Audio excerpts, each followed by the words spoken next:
Vietoj žaidimų prie kompiuterio sargyba pačių pastatytoje palapinėje. Viename Charkivo srities kaime berniukai perėmė patikros postą iš savo kariaujančių tėvų. Тут ми спочатку викопували яму.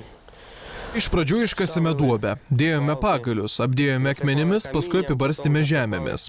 Землею. Kai kurie apsirengę tėvų karinėmis uniformomis, jai tinka ir nėra pernelyg didelė. Rankose Ukrainos vėliava su kariškių parašais. Ми надаємо, щоб підписували. Pateikėme šią vėliavą, kad kariškiai einantys pro patikros punktą pasirašytų.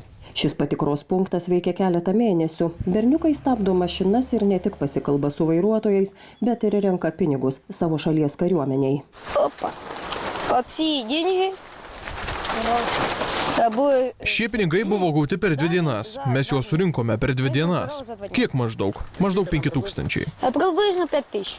5000 grivinų tai kiek daugiau nei 120 eurų. Tai yra vaikų surinktos aukos. Suma auga. Šlovė Ukrainai, šlovė didvyriams. Ar norėtumėt prisidėti prie paramos Ukrainos ginkluotosioms pajėgoms? Palauk. Ačiū. Gero kelio. Geros nuotaikos jums.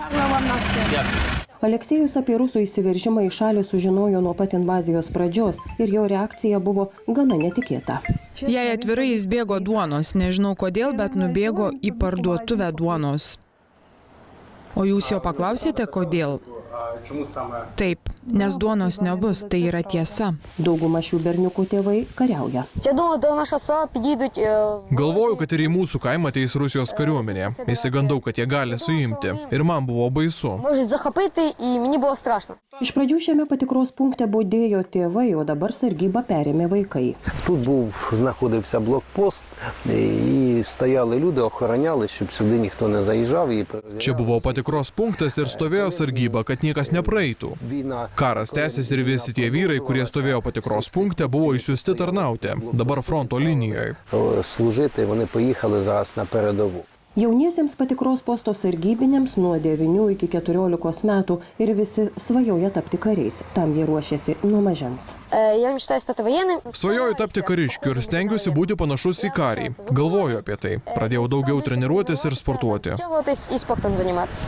Vaikams baisiausia, kai išgirsta apie bendraamžių žūtis. Росіяни вбивають людей, дітей. Не знаю, зачем вбивати дітей. Rusai žudo žmonės, vaikus. Nežinau, kodėl žudomi vaikai. Taip negali būti. Gerai, suaugusieji tarpusavyje kariauja, bet žudomi vaikai. Neįmanoma į tai žiūrėti. Вбивати це вже неможливо на це дивитись.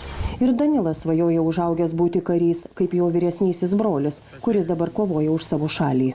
Захищати всіх.